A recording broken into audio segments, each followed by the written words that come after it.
Παρακαλώ. Ερώτημα. Την ενίσχυση επιδόματος για το πρώτο και το δεύτερο παιδί σε σύνολο 260 εκατομμύρια ευρώ θα το καταψηφίσει? Τα σχολικά γεύματα θα τα καταψηφίσει? Την επέκταση προγραμμάτων στους βραβολυμπιακούς σταθμούς για άλλα 50.000 παιδιά θα τα καταψηφίσει? Την ελάφρυνση της συμμετοχής στα φάρμακα, όχι μόνο για τους χαμηλοσυνταξιούχους και τους συνταξιούχους, αλλά για τους εισοδηματικά ασθενείς εν γέννη, θα το καταψηφίσει? 250 εκατομμύρια τώρα πάμε στο αναπτυξιακό. Φεύγουμε από το κοινωνικό. Πάμε στο αναπτυξιακό. 250 εκατομμύρια δαπάνη στο πρόγραμμα δημοσίων επενδύσεων για επενδύσεις και δουλειές θα το καταψηφίσει? Τα 250 εκατομμύρια επιπλέον για 30.000 νέες θέσεις απασχόλησης θα το καταψηφίσει? Πάμε και στο φορολογικό λιγάκι που το έχει κάνει σημαία ο κύριος Μητσοτάκης και η Νέα Δημοκρατία. Τη μείωση από 29% στο 26% φόρου για επιχειρήσεις θα το καταψηφίσει? Στα φυσικά πρόσωπα μείωση από 22% στο 20% θα το καταψηφίσει? Η Δημοκρατία δεν είχε πει δια του αντιπροέδρου της. Ο αντιπρόεδρος είναι ο αντί του προέδρου, σωστά? Βεβαίως.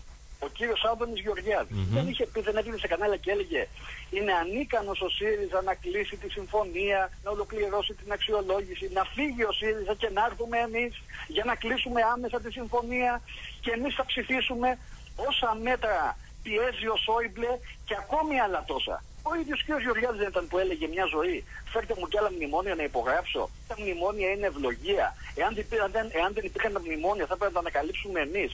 Δεν χαρίζω τις απολύσεις στον χώρο της υγείας και γενικότερα σε κανέναν Σόιμπλε και σε κανέναν Ντάισελμπλουμ.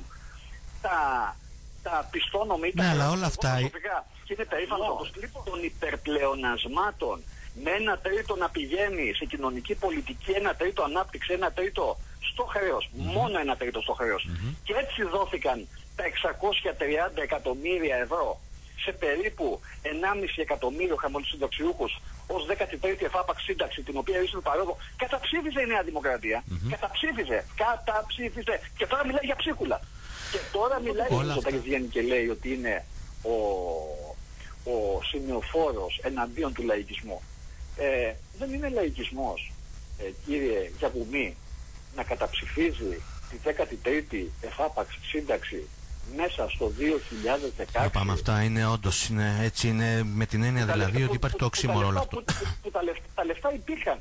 Και τώρα, πριν κλείσει το 17, πριν καταγράψουμε πλεονάσματα και υπερπλεονάσματα, να μας ζητεί να προεγράψουμε και να προκαταβάλουμε στην αρχή και στα μέσα του 17 εφάπαξ 13η σύνταξη για το έτος 2017, ή ο άνθρωπος δεν μπορεί να ισορροπήσει σε λογικές πολιτικές ισορροπίες πάνω, ή αυτό το κάνει επίτηδες επιζητώντας να υπονομεύσουμε εκ των προτέρων το κλείσιμο των πλεονασμάτων και υπερπλεονασμάτων για το 2017. Αυτό δεν είναι λαϊκισμός?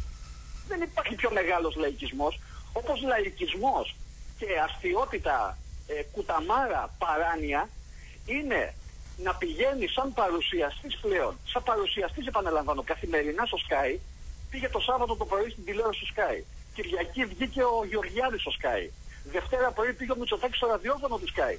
Να βγαίνει εκεί, επειδή μας ακούει η Θεσσαλονίκη αυτή τη στιγμή, και να καταγγέλει ότι κακός ο Σαββίδης έχει τον ΠΑΟΚ και ταυτοχρόνως επιχειρεί να κάνει ένα μπάσιμο στον χώρο των media. Και αυτό τα έλεγε ακούστε Χριστιανοί. Τα έλεγε μέσα στο Sky.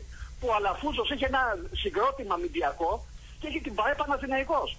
Και ενώ ο κύριος Μητσοτάκης και όλη η Νέα Δημοκρατία ξημεροβραδιάζονται και ντερλικώνουν στα τραπέζια και στα γλέντια του κουμπάρου του κύριου Μαρινάκη, ο οποίος κύριος Μαρινάκης έχει την ΠΑΕ Ολυμπιακός και ταυτόχρονα ισχυροποιείται σε έναν τεράστιο μηντιακό όμιλο. Αυτά δεν είναι λαϊκισμός. Αυτά είναι παράνοια.